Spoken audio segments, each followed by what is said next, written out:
Umuwi na tayo mga kasama. Mukhang tahimik naman ang gabi. Wala na sigurong aswang na mga angahas sumalakay. Kasi alam nila, nagro-ronda tayo. Sandali, Itay. May iba nang sumisigaw. Teka, si Dayday yun ah. Tulong po! Tulungan niyo ako! Oh, bakit Dayday? Anong nangyari sa'yo? Bakit ka umiiyak? May malaki taong bayawak na pumasok sa aming bahay. Kinagat niya ang aking nanay. Parang awa niyo na, tulungan niyo po siya. Tay, sabi ko na nga ba't sasalakay ngayong gabi ang abwak eh. Mga kasama, tayo na. Hulihin natin ang abwak. Sige! Tay, hinaharangan tayo ng awak. Magdalawang grupo tayo. Yung iba sumama kay Itay at ang iba maiwan dito para harapin natin ang awak na to. Tama si Minerva, mga kasama. Sige! Sumama ang iba sa akin. Aba! Mang Felipe, magpapaiwan ako dito para alalayan si Minerva. Sige, Resty. Mag-ingat kayo. Opo. Mga hangal kayong mag-ama, mga albularyong pulpul. Akala niyo siguro mapipigilan niyo pa ang asawa ko. Huli na kayo! Albularyong pulpul pala ha? Itong sasabihin ko sa'yo, pangit na awak. Ang anak ng albularyong pulpul na ito ang maghahatid sa'yo sa impyerno. Tikman mong sibat ko! At lagpas! Nakalimutan mo yatang may pakpak ako. Ngayong wala ka ng sibat. Ako naman! Tumakbo ka na hanggang gusto mo. Magiging pagkain kita ngayong gabi. Lumayo ka sa akin!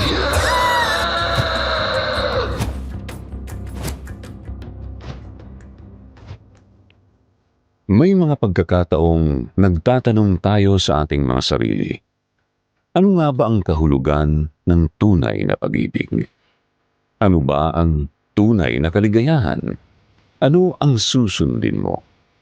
Ang sigaw ba ng isipan o ang bulong ng pusong nagmamahal? Paano kaya magiging masaya kung liwanag at kadiliman ang humahadlang?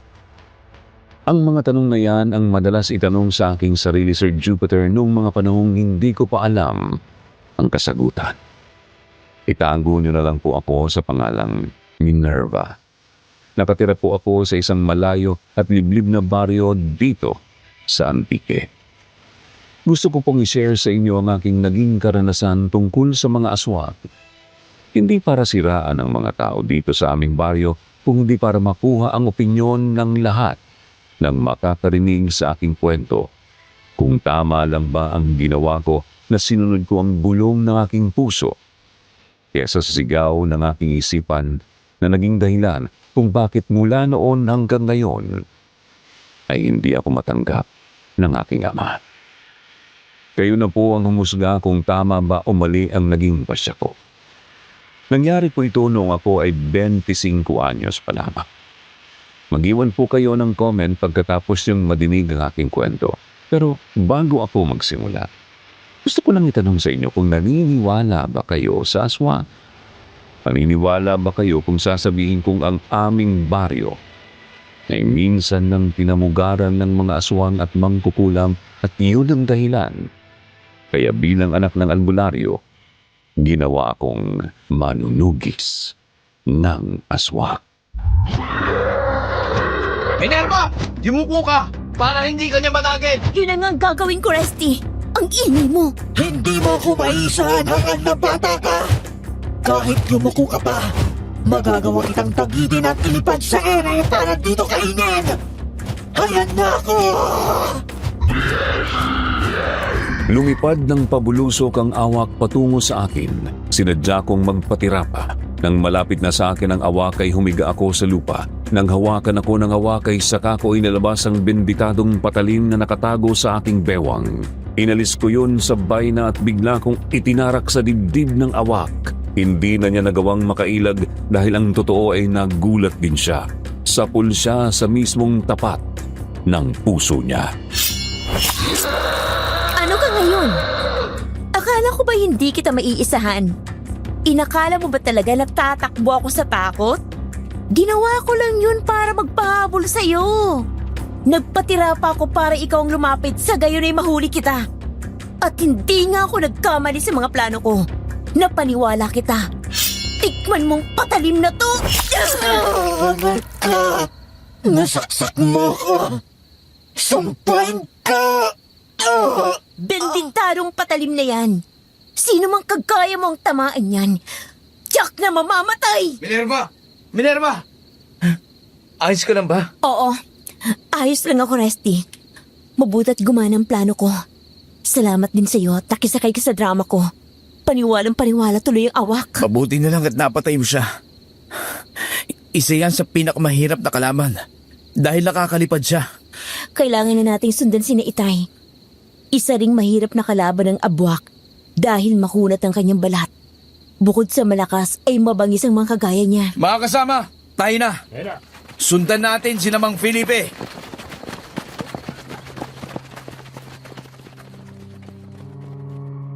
Nagmamadali nga kaming sumunod kina Itay. Nang dumating kami doon ay nasukol na rin nila ang abwak pero lumalaban yun. Isa na nga sa mga kasamahan naming nagro-ronda ang nakagat ng abwak. Mabuti at sa braso lang yun nakagat pero wala nang pagkakataon ang abwak para makatakas dahil napaligiran na ng mga taong naroon. Lalo pa siyang nataranta nang dumating kami.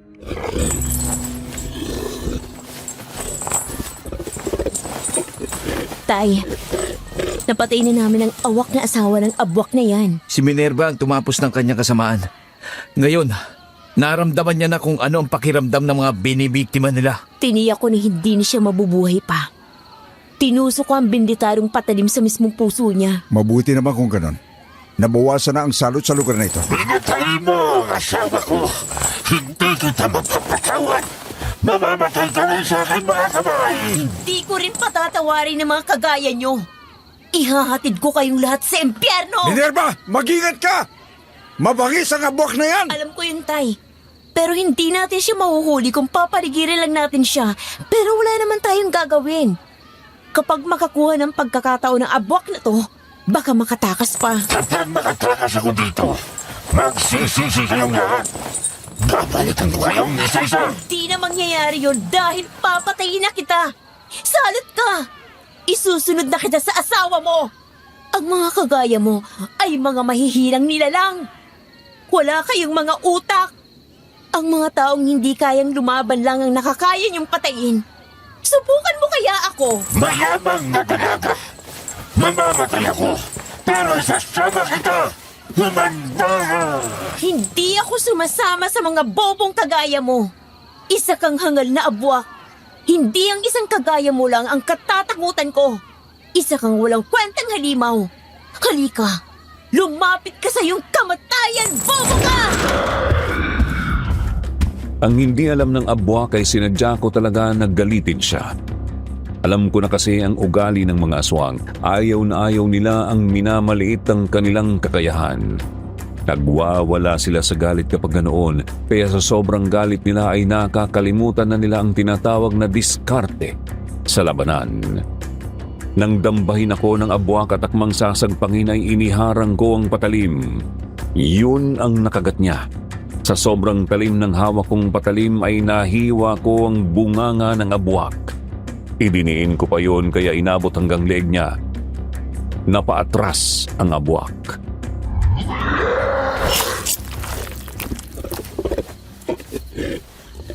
Masakit ba?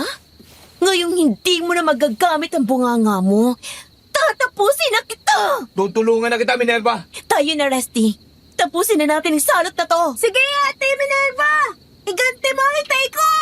Patayin mo ang salot na yan! Huwag na akong patayin! Magbabago na ako! Hindi na ako mabibiktima ng tao! Matawarin ko na ako! Dahil sa'yo na ulilang batang to, hindi kita mapapatawad! Mamatay ka!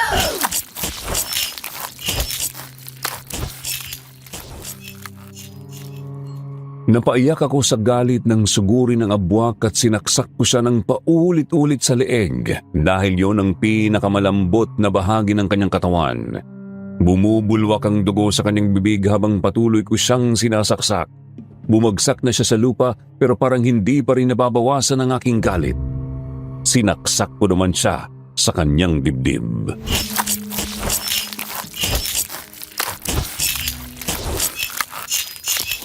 Salot ka! Salot Minerva, tama na, patay na siya. Hindi sapat ang buhay nila para mabawasan ang galit na nararamdaman ko. Hindi na sila naawa sa batang to. Tama na, Minerva. Tapos na. Hindi na mabubuhay ang salot na yan. At tungkol naman sa batang si Dayday, isama na lang natin siya para sa atin na tumira. Opo, Itay. Mauna na kami ni Dayday sa inyo. Sige, kami nang bahala sa bangkay ng kanyang ama.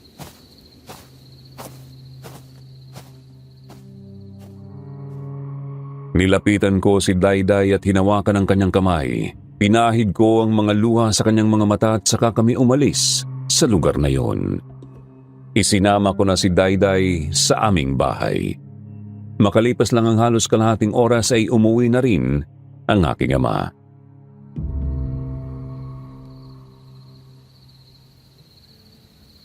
Alam kong masakit ang pagkawala ng inay mo, Minerva. Alam kong hanggang ngayon ay hindi mo pa matanggap ang nangyari sa kanya. Pero hindi pwedeng ganun ang gagawin mo sa lahat ng pagkakataon. Delikado yun, anak. Alam ko yun, Tay. Pero kapag nakakakita ako ng kagaya nila, hindi ko mapigilan ang aking sarili. Naaalala ko kung paano nila pinatay si inay. Sige, tama na. Huwag ka nang umiyak. Ang sa akin lang ay maging maingat ka. Dahil ang sobrang galit ang nagiging dahilan kung bakit nawawala ang diskarte sa labanan. Oo nga, Itay. Isa akong malaking hangal. Yun ang ginagawa ko sa aking mga nakakaharap. Ginagalit ko sila para masirang diskarte. Pero hindi ko namamalaya na nahuhulog din ako sa sarili kong patibong. Nasusuklam kasi ako sa kanila. Sa susunod, huwag kang magpapadala sa emosyon mo. Yan ang magpapahamak sa'yo. Sana ay hindi mo nakakalimutan ang mga itinuro ko sa'yo. Opo, Itay. Hindi ko kalilimutan ang lahat ng yun. Pasensya na po sa ginawa ko kanina. Dalawa na lang tayong magkasama. Kung ako nga lang ang masusunod, gusto ko nang tumigil sa pagtugis ng mga aswang. Pero hindi ko naman matitiis sa mga taong humihingi ng tulong sa atin. Hindi din naman tayo magkakaroon ng katahimikan habang merong mga gumagalang aswang dito sa lugar natin, Tay. Tama ka. Sige na, malapit ang mag-umaga. Magpahinga na tayo.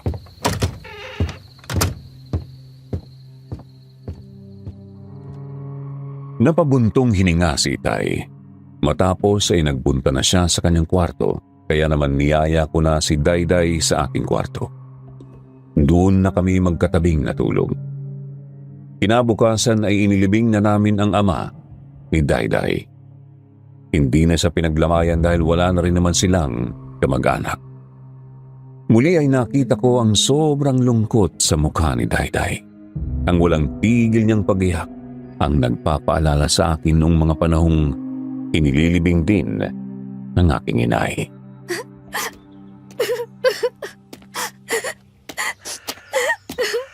Tama na, Dayday. Wala na tayong magagawa pa. Alam ko na sobrang bata mo pa para mawalan ng mga magulang. Pero kailangan mong maging matatag. Habang merong mga gumagalang aswang dito sa lugar natin, marami pang mga batang matutulad sa amin ni Dayday na nawalan ng mahal sa buhay. Sobrang sakit talaga. Lalo nang nangyari sa akin na habang nagtatago ako sa loob ng baon, pinapatay nila ang aking inay. Kaya ba ganun na lang ang galit mo kapag nakakita ka ng mga aswang? Oo. Dahil ng mga panahong yun, wala pa akong kakayahang lumaban sa kanila. Kaya wala akong magawa kung hindi umiyak ng impit para hindi nila ako makita. Pero isinumpa ko sa aking sarili na maniningil ako ng pautang. Yun ang dahilan kaya sinanay ko ng mabuti si Minerva. Para may pagtanggol niya ang kanyang sarili at maging manunugis ng aswang. Umaasa ako ni isang araw ay magkukursang landas namin ang mga aswang na pumatay kay inay. Meron silang bagay na naiwanan sa bangkay ni inay. At alam kong hinahanap pa rin nila yon. Anong bagay na yon, Minerva? Ang gintong kwintas nito na ang palawit ay gintong mukha ng dyablo. Bago tuluyang mamatay si inay, inilabas niya ito at ibinigay sa akin. Isuot ko daw ito palagi Dahil ito magliligtas sa akin sa oras ng kapahamakan. Pero parang mamahaling kwintas lang naman yan, di ba? Ano kayang ibig sabihin ng iyong nanay? Di ko alam. Hindi niya na natapos ang sasabihin niya sa akin kasi nalagutan na siya ng hininga. Bastang sinabi niya, ang mga anak lang daw niya ang maaaring magsuot nito. Tay, may alam ba kayo sa gustong sabihin ni inay tungkol sa kwintas na to? Kung ako lang masusunod, ayoko nang pag-usapan ng tungkol sa inay Salome mo. Nasasaktan lang ako kapag naaalala ko siya. Basta, ingatan mo na lang ang anumang bagay na iniwan niya sa'yo. Tama kayo, itay.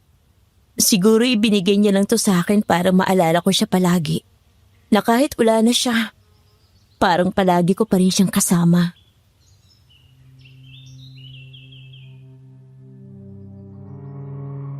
Matapos naming malagyan ng bulaklak ang puntod ng ama ni Dayday ay umalis na kami sa lugar na yun. Naglalakad na kami pauwi. Noon naman namin nakasalubong ang mga taong papunta rin sa sementeryo para maglibing din ng kanilang mga kamag-anak. Buhat-buhat nila ang dalawang kabaong. Tuloy-tuloy na naglakad ang lahat na parabang hindi pinapansin ang grupo namin. Iisa lang ang tumingin sa akin, ang guwapo at machong lalaki na kasama sa mga nakikipaglibing.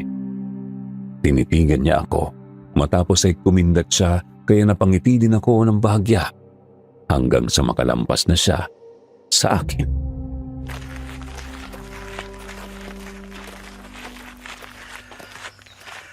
Tay, kakilala niyo po bang mga yan? Hindi sila taga rito. Baka doon sila sa kabilang baryo. Dito rin pala sila naglilibing ng mga kamag-anak nilang namatay? Pampubliko namang sementeryo ito eh. Lahat ay pwedeng maglibing ng mga namatay nilang mahal sa buhay dito. Yun nga lang, yung medyo may pera na kagaya nila, nakalagay sa kabao at sementado ang kanilang libingan. Yung mga kagaya naman natin, nakabalot lang sa puting kumot at inihuhukay lang sa lupa. Napakahirap talaga ng sitwasyon dito sa ating bayan. Hindi ka nga mamamatay sa gutom. Pero mamamatay ka naman sa kuko ng mga aswang. Oo nga eh. Sana nga ay maglayasan na dito ang mga yan. Nang makapamuhay na ng tahimik ang mga tao. Kapag nangyari ang sinasabi mo, Resty, makakatulog na tayo ng maayos sa gabi. Hindi na natin kailangan magronda at itaya ang buhay natin sa paghahanap sa kanila.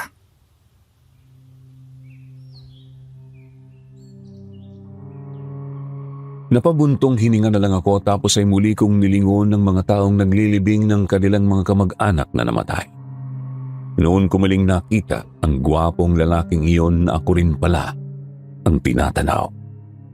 Nang gabing yon, hindi sumama sa pagro-ronda si Itay dahil masama ang kanyang pakiramdam. Kaya ako na ang namuno sa pagro-ronda. Kagaya ng dati ay dalawang aswang na naman ang sabay na sumalakay kaya nagdalawang grupo ulit kami. Mga kasama, sumama ang iba sa akin. Ang iba ay kay Minerva. Tama ka, Resty. Para sabay nating matulungan ang mga kabaryo natin na nangangailangan ng tulong. Doon kayo! At dito naman kami. Sige, tayo na. Kilos na mga kasama! Tayo na! Sumama sa akin ang iba. Parang galing kina Aling Aida ang malakas na sigaw na yun. Nagmamadali nga naming tinungo ang daan papunta sa bahay ni na Aling Aida. Pero bago pa kami makarating doon ay isa pang aswang ang aming nakita kaya naman hinabol iyon ng aking mga kasama. Hindi ko napansin na nag-iisa na lang pala ako at nang ako ay makarating sa bahay ni na Aling Aida ay naalala ko na wala na nga palang tao roon. Matagal nang abandonado ang bahay na yon nang lumipat sa ibang lugar sina Aling Aida. Ang dali niyo palang papaniwalain. Hinahanap niyo ba kung sino sumisigaw? Ayun yung babaeng aswang na hinahabol nila. Yun ang humihingi ng saklolo. Nagpahabol sa kanila para masolo kita. Gawa-gawa nyo lang din palang dramang to. Ang galing din ng isip mo, ha? Napaniwala nyo kami. Para kayo mga artista sa pinilakang tabing. Pero walang kwenta yan. Kasi hindi ako natatakot sa mga kagaya mo. Talaga ba? Totoo palang sabi nila. Buo ang iyong loob. Sa kabila ng iyong magandang mukha ay nagtatago ang isang malupit na katauhan. Malupit lang ako sa mga kagaya nyo. Kasi nga mga kalahi mo ang pumatay sa aking inay. Umaasa akong darating ang oras na mamamatay sa aking mga kamay ang mag-asawang halimaw na pumatay sa kanya. Hindi na mangyayari yun. Dahil ngayon pa lang, tatapusin ko na ang kahibangan mo. Kakainin ko ang puso mo ngayon. Hindi mo yan magagawa ng madali. Hindi ako basta papayag. Pupugutan kita ng ulo nitong tabak na hawak ko! Nang mag-abot kami ng aswang ay naging mas mainit ang aming labanan. Malalakas na taga ang ginawa ko pero nailagan yun ng aswang. Parang alam na alam niya ang mga kilos ko. Nang sumalakay siya ay napatras ako dahil ilang ulit niya akong sinunggaban. Mabuti na lang at nagawa ko ring maiwasan ang matatalas niyang mga kuko. Maya-maya lang ay narinig ko na ang pagdating ng aking mga kasamahan. Mas swerte ka pa rin. At dumating na ang iyong mga kasama. Pero hindi pa ito ang huli nating pagkikita, babae. Mga kasama! Nandito ang aswang! Minerva! Nasaan yung aswang? Nakatakas siya. Doon siya tumakbo. Minerva! Ayos ka lang ba? Tuso ang aswang na nakalaban ko. Alam na alam niya mga kilos ko. Ay, muntik na akong mapahamak, Rusty. Nalansi nila tayo. Ang dalawang aswang na kasama niya. Sinadyang magpahabol para maiwan ka mag-isa. Oo, ganun na nga ang ginawa nila. Talagang ako gusto nilang mawala. Uuwi na ako, Rusty. Masama ang pakiramdam ni Itay. Baka siya naman ang balikin ng mga aswang na yon. Si Dayday lang ang kasama niya sa bahay. Sige, iatid na kita.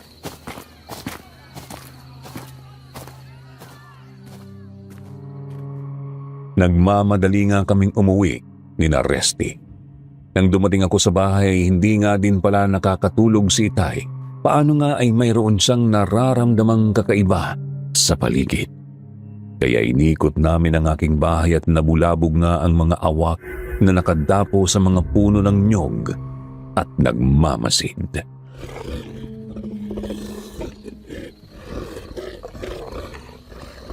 Bakit ganito nang nangyayari ngayon? Parang pinamugaran na ng aswang ang baryo natin. Sabay-sabay na sila kung gumala. Hindi lang aswang. Pati mga mangkukulam. Dumarami na rin dito. Kawawa nga yung anak na dalaga ni Mang Bestre. Hindi daw nakakausap ng maayos. Parang nasisiraan ang ulo. Palagi nagwawala eh. Kailan pa yan nangyari, Rusty? Bakit hindi nagpupunta sa bahay si paring Bestre? Kasi po hanggang ngayon hindi pa rin nakakakilos si Mang Bestre. Paano nga ay pinalo daw ng kahoy sa likuran at sa tuhod ng anak na dalaga. Kaya yun, hindi makalakad. Ang ginawa naman ng mga kapitbahay ginapo sa lubid sa papag yung dalaga. Kawawa naman pala si Mang Bestre. Pati yung anak niya. Kapag hindi yun naagapan, ay baka kung ano nang gawin sa kanya ng mangkukulam. Kaya nga, nung napadaan ako kanina, hinabi sa akin ng kapitbahay na pakisabi ko daw sa inyo ang nangyari. Baka matulungan niyo si Mang Bestre kasi alam nila na isa rin kayong magaling na albularyo. Sige, bukas na bukas din ay pupuntahan natin si Bestre. Sige po, Mang Felipe. Magpapaalam na muna po ako. Mag-iingat ka, Resty. Mga kasama, magsipagpahinga na rin kayo. Baka hindi na bumalik ang mga aswang na yun.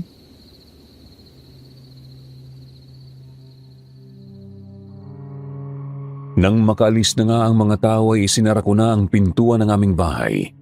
Nahiga ako pero hindi kaagad ako nakatulog. Patuloy pa rin akong nakikiramdam sa paligid hanggang sa dalawin na ako ng antok. Kinabukasan ay kinuha ni Itay ang baul na nasa ilalim ng papag niya. Doon nakalagay ang mga kagamitan niya sa panggagamot bilang albularyo. Kinuha niya doon ang 4 na bala ng Armalite. May mga nakataling pulang sinulid bawat isang bala. Kinuha din niya ang isang maliit na Biblia. Itinali niya sa ulo ang pulang panyo na may simbolo ng araw at ang buntot pagi. Dinala ko naman ang mga sandata namin panlaban sa mga aswang. Pinuntahan namin ang bahay ni Mang Bestre.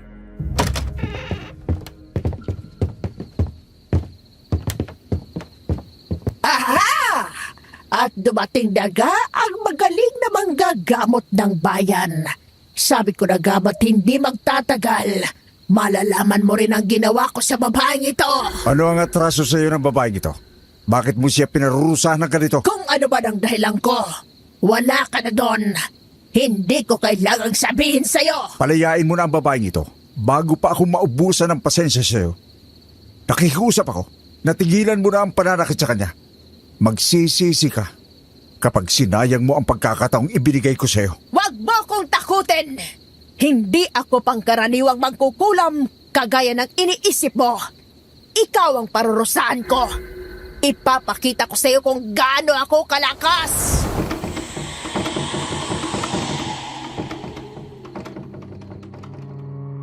Gulat kami ni Naitay nang biglang lumutang ang papag kung saan nakatali ang dalaga.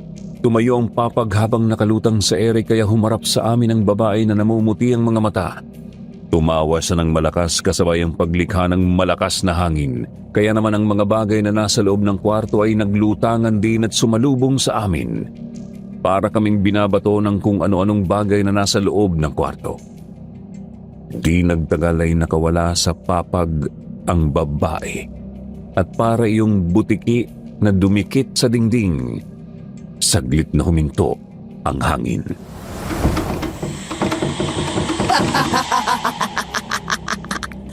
Nagulat ka ba sa ginawa ko?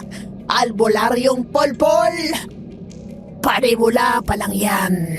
Mas malala pa dyan ang kaya kong gawin kapag hindi ka umalis dito! Yan lang ba ang kaya mong gawin?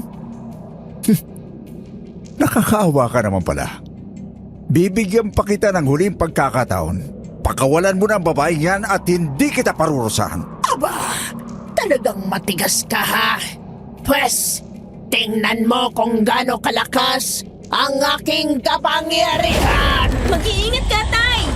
Nakawala na siya sa pagkakatali sa papag! Inuubos talaga ng pasaway na mangkukulam na ito ang aking pasensya. Gusto mo ring mahirapan, ha? Sige, ibibigay ko sa iyo ang gusto mo. Babaliin ko ang leg mo! Humanda ka sa akin ngayon! Muli ay nagkaroon ng malakas na hangin sa loob ng kwarto.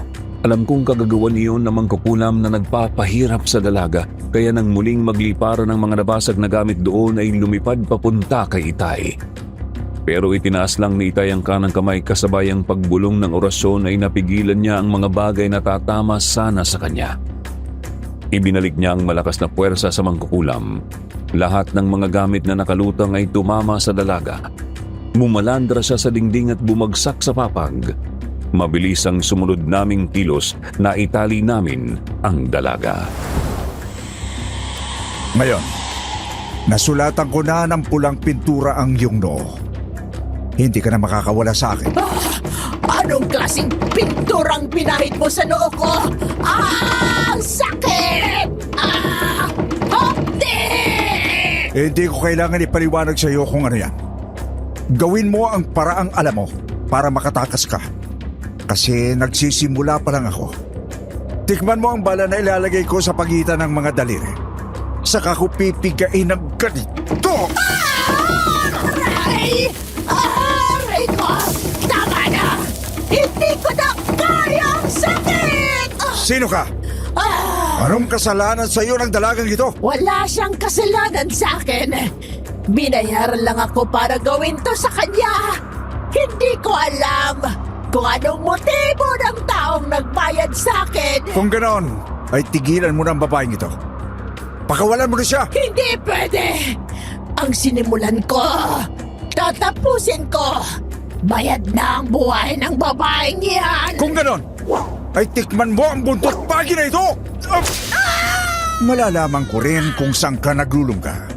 Makikilala rin kita kung sino ka. Minerva, humiram ka ng planggana sa kanila. Lagyan mo ng tubig. Madali! Opo, Itay. Mabilis akong kumilos dahil hindi naman makagalaw si Mang Bestre. Ako na ang kumuha ng planggana at naglagay ng tubig. Ibinigay ko kay Itay. Kumuha siya ng buhok ng dalaga at inilagay sa tubig. Unti-unti ay nakita namin ang lugar ng mangkukulam. Nakita rin namin ang itsura noon. Si Aling Narcisa ang babae niyan. Siya ba ang mangkukulam na yan, Mang Felipe? Siya na nga yan. Narcisa, bakit ka naging masama? Bakit ginagawa mo ito? Dati ay magkakampi tayong lumalaban sa kasamaan. Isa ka sa nagtulak sa akin para maging ganito, hangal ka. Sinayang mo ang pag-ibig na inilaan ko para sa'yo. Sinaktan mo ko. Ipinagpalit mo ko sa asawa mo. Diyos ko naman, bakit hanggang ngayon ay hindi ka makalimot? Tigilan mo na ito. Habang nabubuhay ako, hindi kita patatahimikin. Ikaw at ang mga mahal mo sa buhay ay magbabayad ng mahal. Kumilos na kayong dalawa ni Minerva. Tugisin niyo ang mangkukulam na yan habang napipigilan ko pa siya. Sukdulan na ang galit niya sa akin. Hindi ko na mapagbabago pa ang kanyang isipan. Sige, Itay. Huhulihin namin siya para iharap sa mga taong baryo para sila nang humatol sa kanya. Sige, kayo nang bahala. Mag-ingat kayong dalawa. Kilala ko yang si Narcisa. Malakas din siya at maraming alam na paraan sa pakikipaglaban. Huwag kayong magpabaya. Kung ganon, kilala niyo na ako. Wala na palang dahilan para magtago pa ako. Tatapusin ko na ang anak ni Bestre at idadamay ko kayong lahat. Humanda ka. Kapag nakuha ka na ni Minerva, ang mga tao na ang hahatol sa iyong kasamaan. Anong nangyari sa iyo? Dati kang mabuting manggagamot, Narcisa. Wala akong panahong magpaliwanag sa'yo. Sa pangarap mo lang ako mahuhuli. Kaya kung makalaya sa mga paraang alam mo, Felipe, hindi mo ako kaya! Habang pinipigilan ni Itay ang mangkukulam na nagpapahirap sa katawan ng babae ay nagmamadali naman kami ni Resty na pinuntahan ang bahay ni Aling Narcisa. Nasa dulong bahagi iyon ng aming baryo. Nang makarating kami roon ay tahimik na tahimik ang paligid kaya pumasok kami sa kanyang bakuran. Nang makalapit kami sa kanyang bahay ay tinadyakan ni Resty ang pintuan yun. Halos mawasak yun nang mabuksan. Pero wala na roon si Aling Narcisa. Natakasan tayo ng matandang yun. Ang mga gamit niya sa pangkukulam, nagkalat dito oh. Nakawala siya kay Itay. Totoo ngang malakas siya gaya ng pagkakakilala ni Itay. Tsak na dyan sa may pintuan sa likod bahay siya dumaan. Habulin natin siya, Minerva. Jack na hindi pa nakakalayo ang matandang yun. Sandali lang. Kailangang maalis sa manikang basahan nito ang mga nakataling buhok at mga karayom para tuluyan na makawala sa sumpang dalagang anak ni Mang Bestre. Sige, gawin mo na kagad. Baka makalayo pa siya, Minerva. Mas maganda kung mauna ka na. Habulin mo siya. Hindi pwedeng madaliin ang pagkakalas ng sumpa. Kapag nagkamali ako, maaaring mamatay ang anak ni Mang Bestre. Sige, ako na maghahanap sa kanya. Pagkatapos niyan ay sumunod ka na sa akin. Nang makaalis nga si Resty ay kaagad kong ginawa ng maingat ang pag-aalis ng sumpa ng kulam sa manikang basahan na naroon. Pati ang mga karayom ay maingat kong inaalis habang bumubulong ng orasyon kontra sa sumpa ng mangkukulam. Pinagpapawisan ako ng malapot lalo na nang kalasin ko na ang mga buhok sa manika. Nang matapos yun ay nilagay ko na sa garapon ng mga yon at dinala. Nang lumabas ako sa pintuan sa likuran ng bahay ay nakita kong pabalik na sa loob ng bahay si Aling Narcisa. Pambihira naman! Akala ko'y nag-iisa lang si Reste pumunta dito kaya nagtago lang ako sa makapal na halamanan. Nang makalayo siya ay lumabas na ako. Nandyan ka pa pala. Ikaw pala ang kasama niya. Buong akala ng mga taga rito ay napakabait yung tao. Sa kabila pala ng mga mabuting gawa na ipinapakita nyo, isa pala kayong mangkukulam na dapat kasuklaman. Naging bayaran kayo para kumitil ng buhay. Hoy, Minerva, tumigil ka! Hindi mo alam ang aking pinagdaanan kaya ako nagkaganito. Dati, naging mabuti ako manggagamot. Marami akong natulungan. Pero may tumulong ba sa akin na ako'y nahihirapan na? Wala naman, di ba? Kaya gumawa na kayo ng masama, ganun ba? Kaya ang espesyal niyong kakayahan ginamit nyo na para magkapera? Tama ka! Kumakalam ng sikmura ko. Mamamatay na ako sa gutom. Lumapit ako sa kanila pero walang tumulong sa akin. Nagsisisi ako kung bakit naging mabuti ako sa kanila. Kaya namang lumapit sa akin para magbayad ng malaking halaga.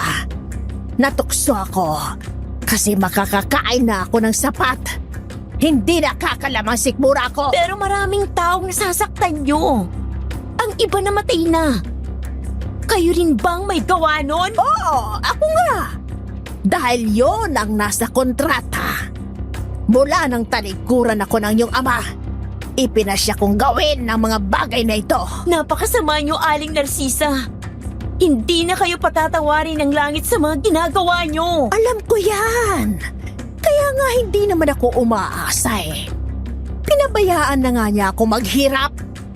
Kinuha na nga niyang lahat ng mahal ko sa buhay. Nag-iisa na lang ako. Kaya wala nang halaga kung sa impyerno man ako mapunta kapag ako'y namatay. Kaya wag mo na akong pigilan. Dahil sino mga harang sa aking daraanan, papatayin ko. Pareho pala tayo ng layunin. Para sa akin, ang mga kampo ng kadiliman ay hindi na dapat binubuhay. Dapat kayong mawala! Bago mo ako kalabanin, patayin mo muna ang mga alaga ko. Kapag nakalampas ka sa kanila, haharapin kita at ipapakita ko sa iyo ang tunay kong lakas at kapangyarihan. Nagulat ako nang mapatingin ako sa direksyong itinuro ni Aling Narcisa. Nakita ko ang 2 malalaking asong itim. Hindi sila pangkaraniwang aso kasi sobrang laki nila. Umaangil sila sa galit habang tumutulo ang mga laway. Ang mga mata ay pulang-pula. Unti-unti silang lumapit sa akin. Habang si Aling Narcisa naman ay naglakad na papalayo.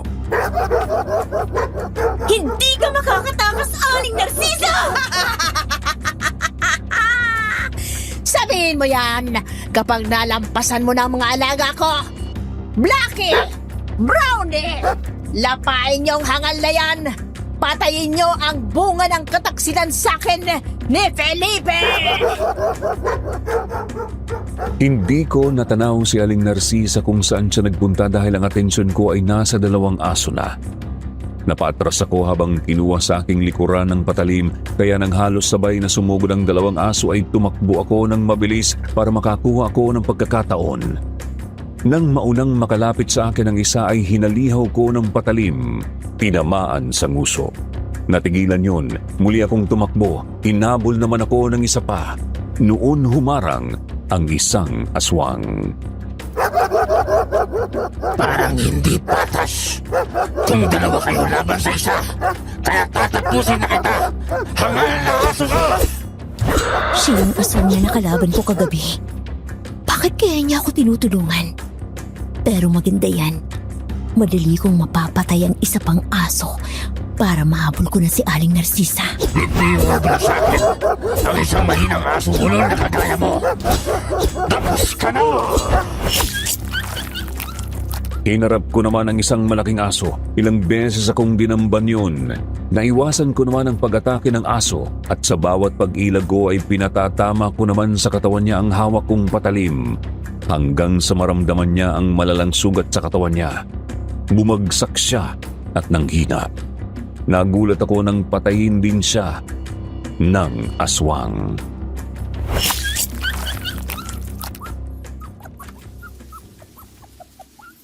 Maraming salamat sa iyo. Huwag kang magpasalamat sa akin.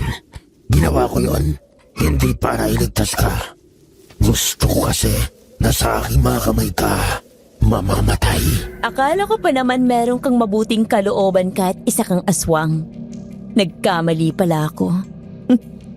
Wala nga pala kahit isa sa inyo ang may mabuting puso. Anak ako ng aswang. Ang utos sa akin tapusin ang mga taong humahadlang sa amin. Kayo ng iyong ama ay marami nang napatay sa mga kalahi ko. Kaya hinanap kita. Sayang, bangkay ka na nang babalikan ng asawa mo. Napakatanga niya. Nagpanin lang siya sa mangkukulam. Hindi ko asawa si Resty. Kaibigan ko lang siya. Hindi ka pa na magaling na chismoso kasi hindi mo alam ang tungkol sa buong pagkatao ko. Tama ka. Ang alam ko lang ay anak ka ng albularyo na dapat mawala sa aming landas. Kaya humanda ka! Mamamatay ka! Ngayon! Ikaw ang mamamatay! Galit na sumugod ang aswang. Binamba niya ako pero naiwasan ko siya. Sinaksak ko siya ng patalim pero nailagan din niya. Muli kaming naggirian, muling naglaban. Nang makalmot niya ako sa dibdib, nasugatan ko naman siya ng hawak kong patalim sa tiyan. Dahil napunit ang aking damit sa bandang dibdib, ay lumantad ang suot kong kwintas. Napansin kong natigilan ang aswang nang makita yun.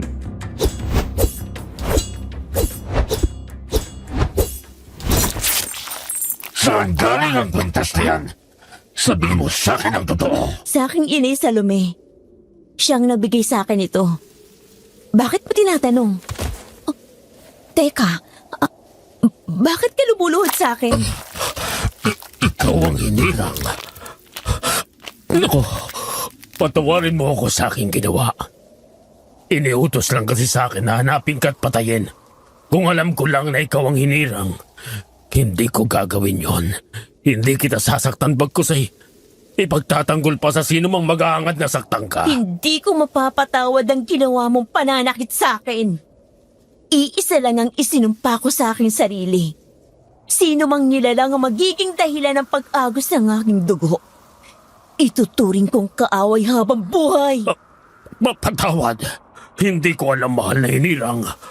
Huwag kang magalit sa akin. Patawarin mo ako. Aalis na ako. Pero pangako, pagbabayaran kong ginawa ko sa'yo. Huwag kang umalis. Tumigil ka. Patawarin niyo na ako. Napakahangal ko. 2 beses kong pinagtangkaan ang buhay niyo. Isa ka ba sa pumatay sa aking inay Salome? Patay na siya. Sinong pumatay sa kanya? Kung ganon, wala kang alam. Pinatay siya ng mga aswang. Yun ang dahilan kaya galit na galit ako sa mga katulad nyo. Pinatay siya ng aswang. Napakalakas ng loob nila para gawin yun sa kanya. Mahal na hinirang. Aalis na ako. Pero pangako, hindi pa ito ang uli nating pagkikita.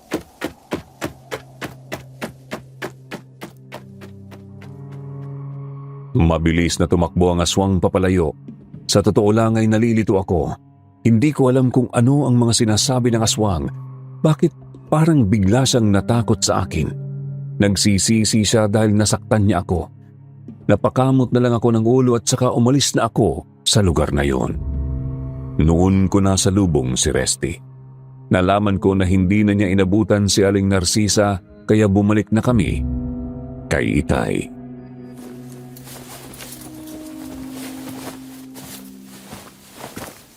Natakasin kami ng mangkukulam na si Aling Narcisa, Itay. May sugat ka sa dibdib. Ayos ka lang ba? Mababaw lang to, Tay. Kagagawa ng aswang na nakalaban ko. Kahit na bababaw yan, kailangan mo pa rin kamutin yan. Makamandag ang mga kuko ng aswang. Sige po, Itay. Kumusta na nga po palang anak ni Mang Bestre? Magaling na siya. Para daw siyang nanaginip. Hindi niya kasi alam ang mga ginawa niya. Alam kong babalikan pa siya ng mangkukulam. Kaya binigyan ko na siya ng pangontra para hindi na siya tabla ng kulam. Mabuti naman po kung ganun.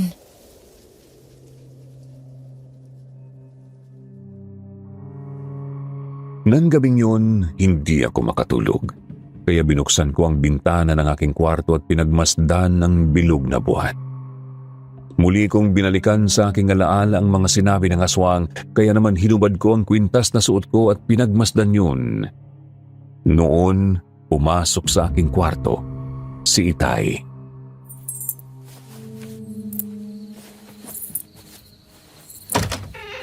Gabi na. Bakit nakabukas pa yung bintana ng kwarto mo? May problema ba? Meron lang ako mga katanungan na hindi ko rin maisip, Tay. Tungkol saan? Tungkol sa aswang na nakalaban ko kanina. Nang basugatan niya ako at masirang damit ko, nakita niyang kwintas na to. Bigla siyang nagbago. Nawala ang galit niya at natakot sa akin. Tinawag pa akong hinirang. Tay, ano bang ibig sabihin ng hinirang? Ang pagkakaalam ko, sa salitang hinirang, pinili. Ganun po ba? Yun kasing itinawag sa akin ng aswang na yung kanina eh. Hinirang daw ako. Tay, magsabi ka sa akin ng totoo. Huwag mo nga akong tingnan na ganyan. Anong sasabihin ko sa'yo? Tao ba ako? Ano bang klaseng tanong yan? Siyempre naman tao ka. Bakit? Hayop ba ang tingin mo sa sarili mo? Ang ibig kong sabihin, Tay, normal ba akong tao? Totoo niyo ba akong anak? Hindi ba ako aswang? Matulog ka na. Pagod lang yan. Tsaka huwag mong kalilimutan na isara ang bintana ng iyong kwarto, ha? Ang daya niyo talaga. Hindi niyo sinagot ang tanong ko eh. Alam mo naman ang sagot dyan. Anak ka ng albularyo. Anak ka namin ng inay sa lume mo. Yan ang palagi mong tatandaan.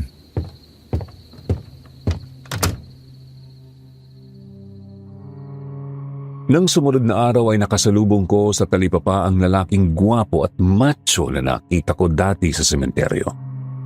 Hindi kasi sinasadya na nabangga ko siya. Napatingin kasi ako sa isa ring magandang babae na nakasalubong ko.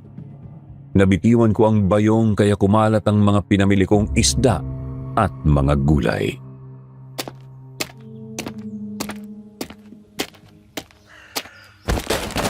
Naku, miss, pasensya ka na ha. Hindi ko sinasadyang mabangga ka. Ako ang dapat humingi ng pasensya sa iyo eh. Kung saan-saan kasi ako tumitingin kaya nabangga kita. Teka, hindi ba ikaw yung nasa sementeryo nung nakipaglibing? Oo. Ikaw nga yun. Yung kinindatan ko. Ako nga. Buti na lang at nakilala pa kita kahit may suot kang salamin. Taga rito ka ba? Naku, hindi ako taga rito.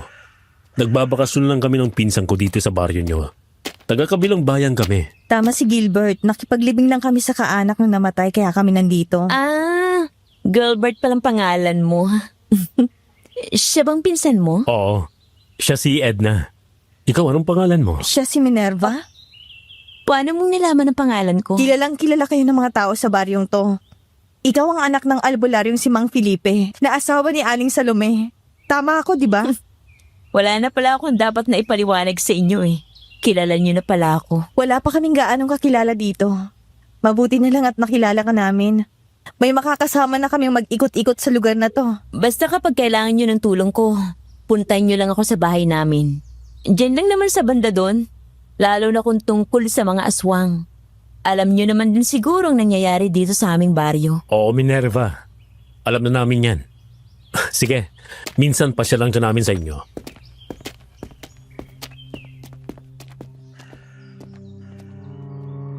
Nang umalis na sina Edna at Gilbert ay tumuloy na ako sa aming bahay. Kaagad akong nagluto ng pagkain namin ni Itay para sa tanghalian. Akala ko ay nagbibiro lang sina Gilbert at Edna, pero nang mga sumunod na araw lang ay palagi na silang nakikipagkita sa akin hanggang sa maging magkaibigan na kami. At minsan nga ay nagpasama pa sila sa akin para mamasyal sa mga lugar sa aming baryo. Pero hindi sa lahat ng oras ay palaging masaya, lalo na kung mayroong mga aswang na lumalabas kagaya ngayon. Huwag kang matakot, Edna. Pangkaraniwan na lang sa akin ang mga ganitong pangyayari. Ako nangaharap sa kanya. Kaya kong talunin ang aswang ngayon. Oo nga naman, Minerva. Pabayaan mo na si Gilbert. Delikadong mga aswang, Gilbert. Mag-iingat ka. Hoy, aswang! Kung sino ka man, mas mabuti pang itigil mo lang binabalak mo. Umalis ka na dito. Kung hindi, babaling kong liig mo. Hindi siya makikinig sa'yo. Kaya na siya. Mag-iingat ka. Huwag kang mag-alala. Kayang-kaya ni Gilbert. Nang sumugod nga ang aswang ay buong tapang itong hinarap ni Gilbert. Hinawakan niya ang magkabilang kamay ng aswang at saka tinadyakan yun. Tumumba ang aswang pero muling bumangon at sumugod ulit. Mabilis na umilag si Gilbert. Pumasan siya sa likuran ng aswang at sinakal yun. Buong lakas niyang binali ang leeg ng aswang kaya agaw buhay iyong bumagsak.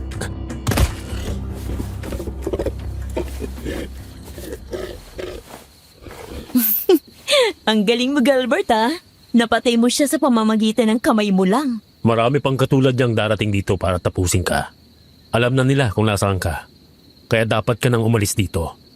Sumama ka sa amin ni Edna para makita mo ang Lola Virgie mo. Oo nga naman, Minerva. Doon magiging ligtas ka. Kapag sumama ka sa amin, mag-aalisan na din dito ang mga aswang na yan. Matatahimik ng baryong to. Wala na mga taong madadamay. Ang ibig mong sabihin, ako lang ang dahilan kaya nagiging magulo dito sa aming lugar, Edna? Oo. Ang mga namamatay dito nadadamay lang. Kung napapansin mo, kapag merong sumasalakay sa'yo na aswang, merong isang aswang na unang gumagawa ng gulo para mabaling doon ang atensyon ng iba. Parang ikalawa, magkaroon ng pagkakataong mapatay ka. Oo, tama ka nga. Lalo na kapag awak at abwak ang sasalakay. Pero bakit ganun? Parang alam na alam nyo ang nangyayari dito. Dahil ikaw ang anak ng dating pinuno namin na si Aling Salome. Matagal na siyang nawala sa aming bayan. Balitang sumama siya sa isang albularyong Tonyo ang pangalan dahil nagmahalan sila. Pero Felipe ang pangalan ng aking ama. Nagpalit siya ng pangalan para itago ang tunay niyang pagkatao. Matagal silang nabuhay ng payapa at masaya. Pero nitong nakaraang taon may nakatuklas na nandito sila. Kaya nagsimulang gumala dito ang mga aswang para patayin ang pamilya niyo. Totoo bang sinasabi nyo? Isa ring aswang ang aking ina. Dati niyo siyang pinuno. Tama ka. Kung sasama ka sa amin at makikilala mo ang Lola Virgin mo, mas mauunawaan mong lahat. Dahil hanggang buhay kayo ng iyong ama, marami pang aswang ang pupunta dito para patayin kayo. Parang imposibleng mga sinasabi niyo. Totoo ang sinasabi namin. Ang ama ko at ang iyong ina ay magkapatid. Kaya magpinsan tayo, Ate Minerva. Maniwala ka sa amin, mahal na hinirang. Dahil isa ako sa mga nakatanggap ng utos na patayin ka. Ilang beses tayo naglaban hanggang sa matiyak ko na lang na ikaw din ang pinahahanap sa akin ni Lola Virgie dahil sa kwintas na suot mo. Ikaw pala ang hinirang. Ikaw bang aswang na nakalaban ko ng 2 ulit? Ikaw yung aswang na lumuhod sa akin dun sa bakuran ni na Aling Narcisa? Ako nga yun. Pinagsisihan ko ng ginawa kong pagtatangka sa'yo. Pakiusap. Paniwalaan mo kami. Hinihintay ka na ng Lola Virgie mo. Kailangan maihatid kita doon ng ligtas. Kung ipinahanap niya ako, sino naman ang nag-utos sa'yo na patayin ako? Hindi ko alam. May aswang na nagabot sa akin na isang sulat na nagsasabing patayin kita. Galing daw sa isa sa aming mga pinuno. Kaya nang magkita tayo sa sementeryo, kilindatan kita. Kasi nakikiramdam din ako sa mga naroon kung sino ang kakampi ko at hindi. May lihim tayong kaaway na gustong umagaw ng kapangyarihang mamuno sa mga aswang. Kaya gusto kanyang mamatay para makuha ang kwintas na yan na simbolo ng isang hinirang o pinili para mamuno sa mga lahing aswang. Wala na tayong oras. Sumama ka na sa amin para mailigtas mo rin sa kapahamakan ng mga taong narito sa baryo nyo na nadadamay habang nandito ka. Bigyan niyo ako ng sapat na panahon para kausapin ang aking ama. Marami siyang dapat na ipaliwanag sa akin. Sige, Ate Minerva. Nandito lang kami sa paligid at babantayan ka namin para matiyak namin na ligtas ka at maihahatid ka namin kay Lola Virgie.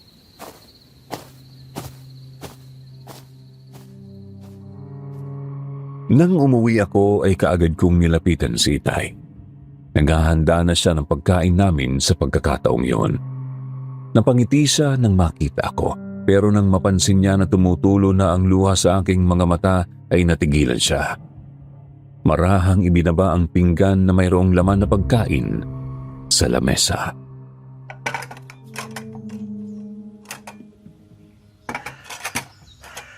Minerva, meron ka bang problema? Bakit umiiyak ka?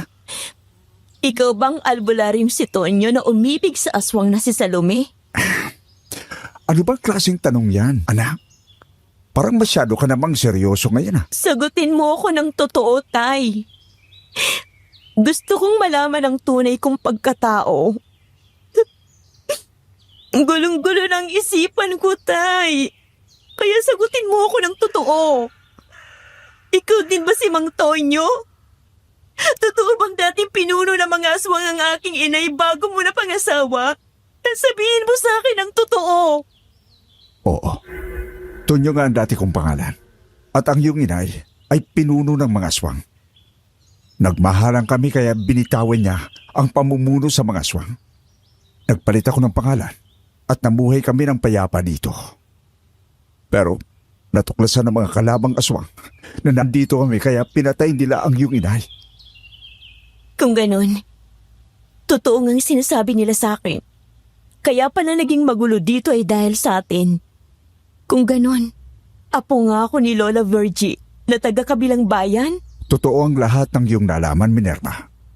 Ang kwintas na suot mo ang patunay na ikaw ang magiging susunod na pinuno nila. Pero paano ko sila pamumunuan?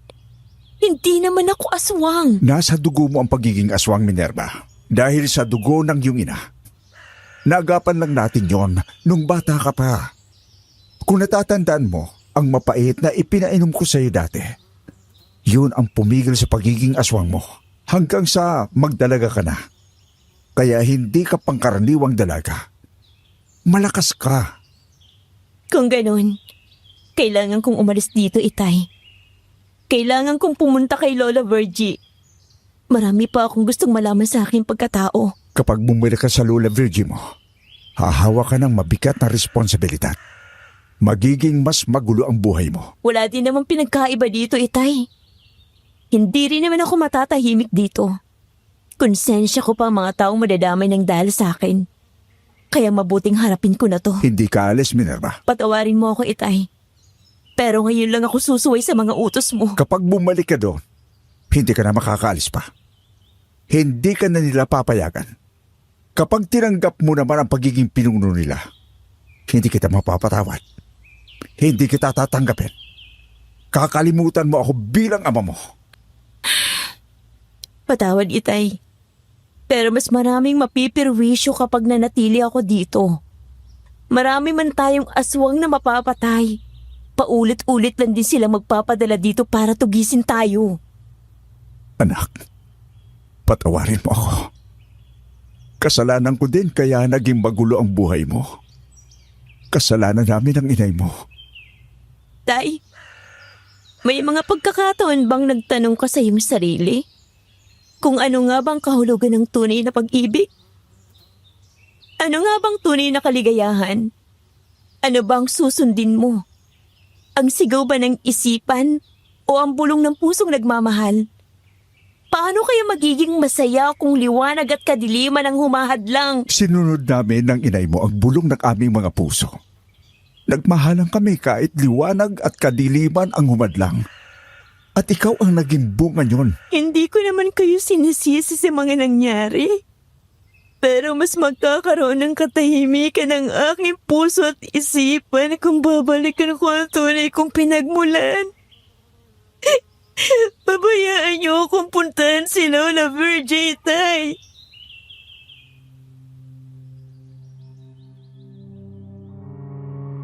Alam ko na masama ang loob ng aking ama nang kumuha ako ng damit at ilagay sa bag. Nagdala rin ako ng itak at ilan pang panlaban sa aswang na alam kong makakatulong sa akin. Nang lumabas ako ng bahay ay naglakad na ako palayo. Mula sa likuran ng malalaking puno ay lumabas naman sina Edna at Gilbert. Sumama na ako sa kanila. Pero hindi pa kami nakakalabas ng aming baryo ay mayroon ng mga aswang na humarang sa amin. Talagang meron tayong lihim na kaaway, Edna. Hindi sila papayag na maiuwi natin si Minerva. Alam na natin yan. Nang tanggapin natin ang misyong to. Kaya nakahanda na ako sa mga mangyayari. Hindi talaga ako papayag makaalis ka sa baryong ito, Minerva! Aring Narcisa, bakit nandito rin kayo? Hindi ba halata? Nakipagsabwatan ako sa mga aswang. Ako ang nagturo sa kanila kung nasaan ang iyong ama. Kaya naalaman ng mga aswang na nandito sila sa baryong ito. Mga aswang! Kayo na ang bahala sa dalawang yan! Akin na si Minerva! Kayo palang dahilan ng lahat. Kaya pala nagulong payapa namin pamumuhay. Ilang taon kaming naging masaya hanggang sa magtalaga ako. Tapos sa isang iglap, sinira mo! Habang nagsasaya kayo, nagdadalamhati naman ang puso ko. Palagi akong lihim na nagmamasid sa inyo. Hindi ko alam kung paano ako makakaganti kay Salome. Hanggang noong nakarang taon, may mga aswang ko nakilala na hinahanap sila. Kaya nakipagsabwatan ako sa kanila. Isa ka talagang traidor. Magpapayag ka! Galit na galit ako nang suburin si Aling Narcisa. Tinagpas ko siya ng itak pero mabilis siyang nakailag. Para siyang hangin na nakaalis sa kinatatayuan niya at nakalipat sa kabilang bahagi. May mga matitinik na rosas siyang inilabas at pinalutang sa hangin tapos ay ibinato niya sa akin. Pinagtataga ko ang mga rosas na yon. Naramdaman kong hindi yun mga ordinaryong rosas. Sintigas ng alambre ang mga tangkay niyon. nagawa mong iwasan ang mga makamandag na rosas ko ng ganun lang kadali? Nakalimutan mo yata na hindi ako ordinaryong dalaga, Aling Narsisa. Kahit hindi ako naging aswang, nananalaytay pa rin sa aking dugo ang dugo ng aking inay. Talagang ginagalit mo ako. Humanda ka sa susunod kong gagawin. Wala ka ng susunod na gagawin. Ang iyong mga kamay, hindi mo na magagamit sa paggawa ng kasamaan. Bago pa makapaglabas ng bagong sandata si Aling Narsisa ay sinugod ko na siya. Pinagako siya at isinalag niya ang dalawa niyang kamay. Naputo lang mga yon at sabay na bumagsak sa lupa.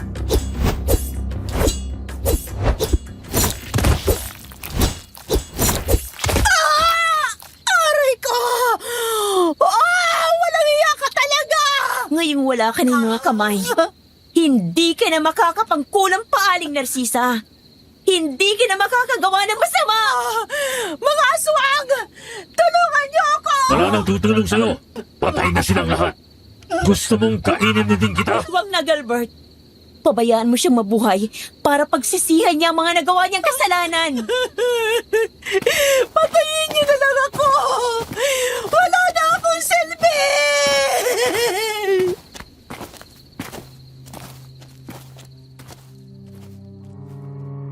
Iniwanan na namin si Aling Narsisa. Sa totoo lang ay nakadama pa rin ako ng awa sa kanya. Pero wala naman akong magagawa kung hindi ang ipagtanggol ng aking sarili. Naisip ni na Edna at Gilbert na matatagalan kami kung maglalakad lang ako kaya pinasan ako ni Gilbert. Yun ang unang pagkakataon na nakasakay ako sa likuran ng aswang. Tapos ay tumakbo siya ng mabilis na tulad sa isang kabayo at nang makarating nga kami sa kabilang bayan, sakop pa rin ng Antique. Mayroong isang malaking baryo na mayroong malalaking bahay pero mga luma na. Nalaman ko kay Gilbert na lahat ng mga nakatira doon ay mga aswang.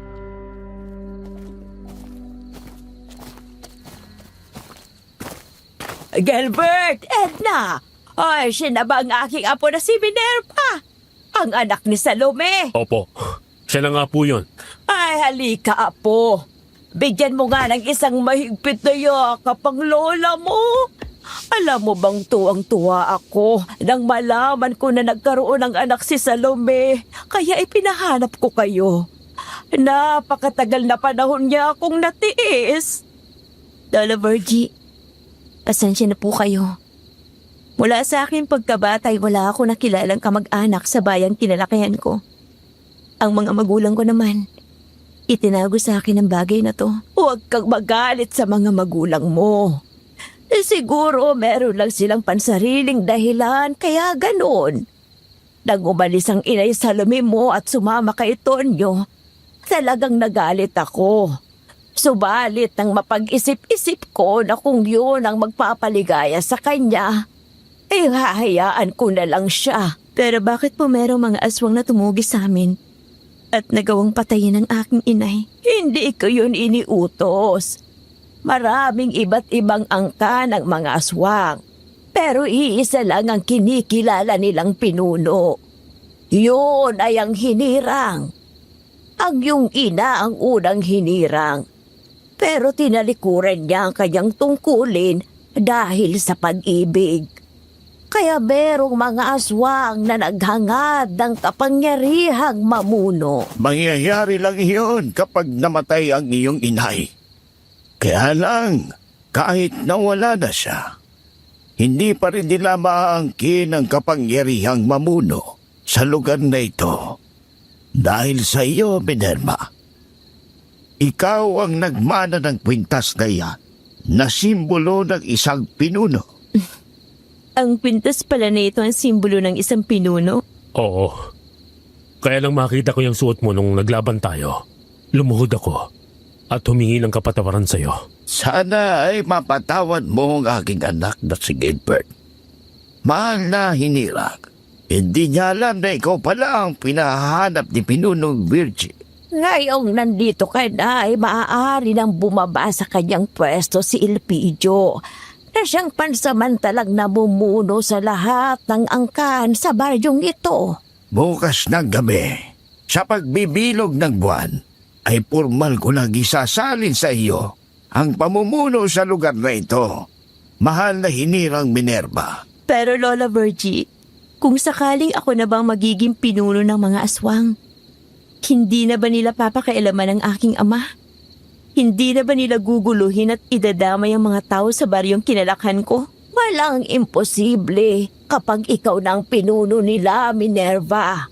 Lahat ng utos ng isang pinuno ay dapat na masunod. Kung ganun, tinatanggap ko ang responsibilidad na ito para sa kaligtasan ng itay ko at sa mga tao sa aming baryo. Ay, mabuti naman kung ganoon.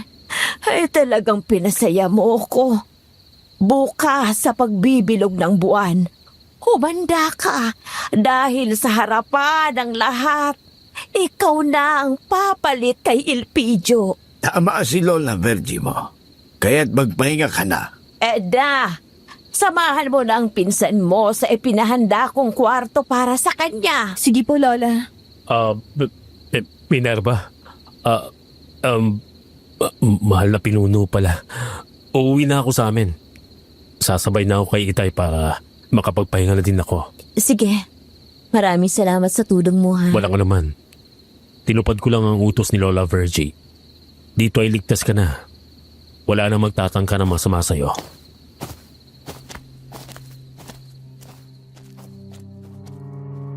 Nang makaalis na nga sina Gilbert at Mang Elpidio ay sinamahan ako ni Edna sa aking kwarto. Napakaganda ng kwartong ipinahanda sa akin ni Lola Virgie.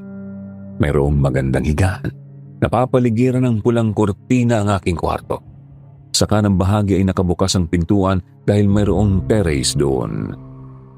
Marahan kong hinawi ang kortina at sumilip ako doon. Nagulat ako nang makita ko si Resty.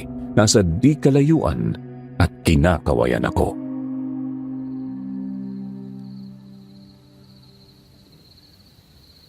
Anong kinagawa ng loko na yun dito? Bakit pa siya sumunod?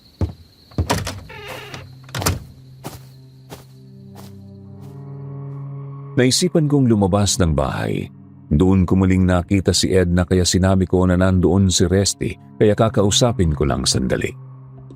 Sumang-ayon naman si Edna kaya itinuro niya sa akin ang daan patungo sa likuran ng bahay ni Lola Virgie.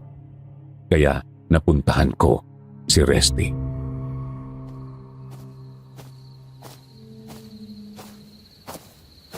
Anong ginagawa mo dito? Bakit mo pa ako sinundan? Hindi ako nag-iisa. Kasama ko Itay mo. Kasama mo ang itay ko? Ayaw nga niya sumama dito eh. Bakit? Nagbagong desisyon niya? Nandun siya sa kakahuyan. Gusto kanyang makausap. Sumama ka sa akin.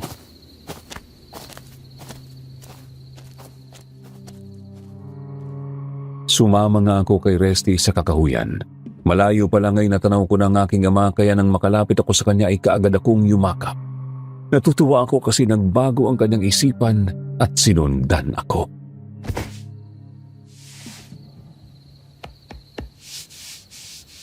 Tay, masaya ako nandito ka na rin. Talagang hindi mo rin ako matitiis. Ako, hindi masaya na nandito ka. Anong ibig mo sabihin? Hindi ikaw ang aking ama. Tama ka. Hindi naman talaga ako ang iyong ama. Nagulat ako nang makita kong nagbago ang anyo ng lalaking kaharap ko. Hindi siya si Itay. Siya si Mang Elpidio na ginaya lamang ang anyo ng aking Itay para linlangin ako. Nang tingnan ko si Resty ay nagbago rin ang anyo niya. Isa siyang aswang na nanggagaya lang ng anyo. Nakadaba ako ng takot. Sa dilim ay lumabas pa ang ilang aswang na nagtatago roon.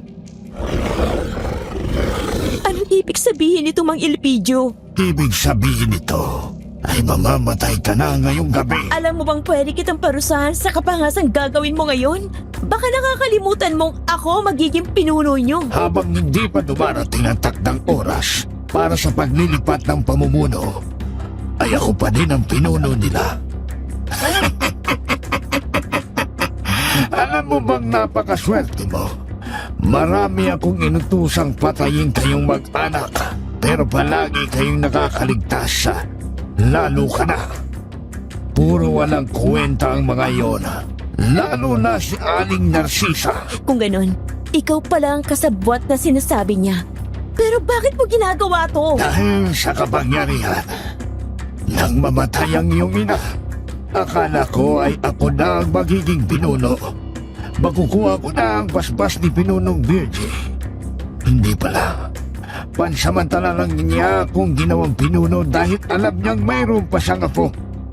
Isa pang kinaiinisan ko si Gilbert. Hindi na nga ginawa ang inutos ko, ay inuwi ka pa niya dito. Ikaw pa nang nagbigay ng utos sa iyong anak na patayin ako. Hindi ko siya anak.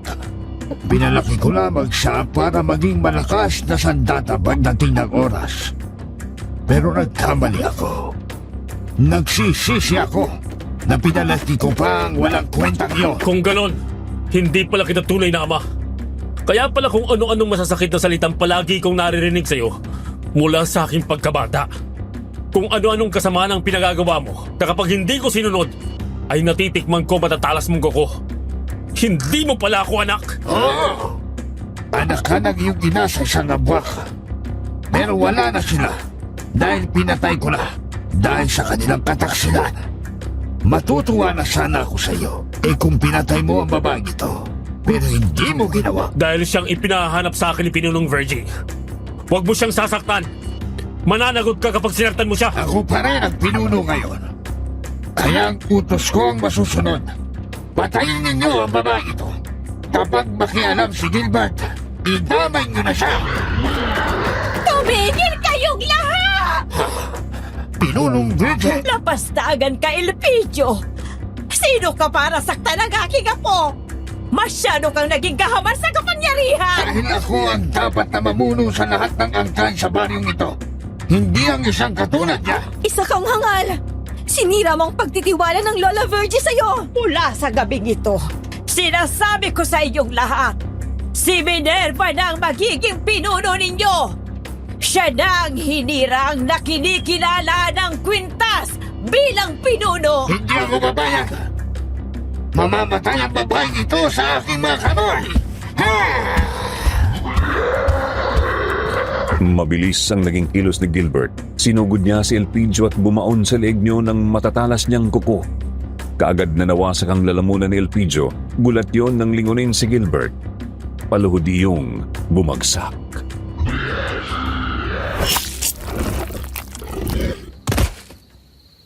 Bayaran mo yan sa ginawa mong pagpatay sa aking mga magulang. Hindi ako papayag na ang mga taong itinuturing ko ng pamilya ay sasaktan mo pa. Gilbert, salamat.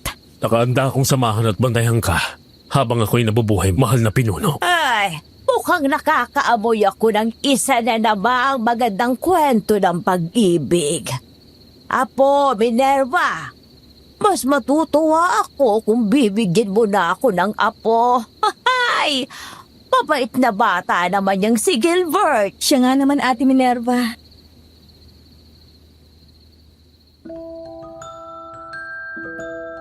Napatawa na lang ako sa sinabi ni Lola Virgie. Ibinulong pa niya sa akin na noon daw, ang aswang kong ina na si Salome ay umibig sa albularyo. Pwede naman daw na ang anak ng albularyo na kagaya ko ay umibig sa anak ng aswang na kagaya ni Gilbert. Ang binatang aswang na minsan ay naging kalaban ko, subalit ngayon ay makakasama ko at magiging kakampi na sa buong buhay ko. At yan po ang kwento ng aking buhay, Sir Jupiter. Salamat sa pagbibigay daan sa aking kwento. At sa ating mga listeners, comment nga po kayo na tama lang ba ang ginawa kong desisyon sa buhay ko. Maraming salamat po.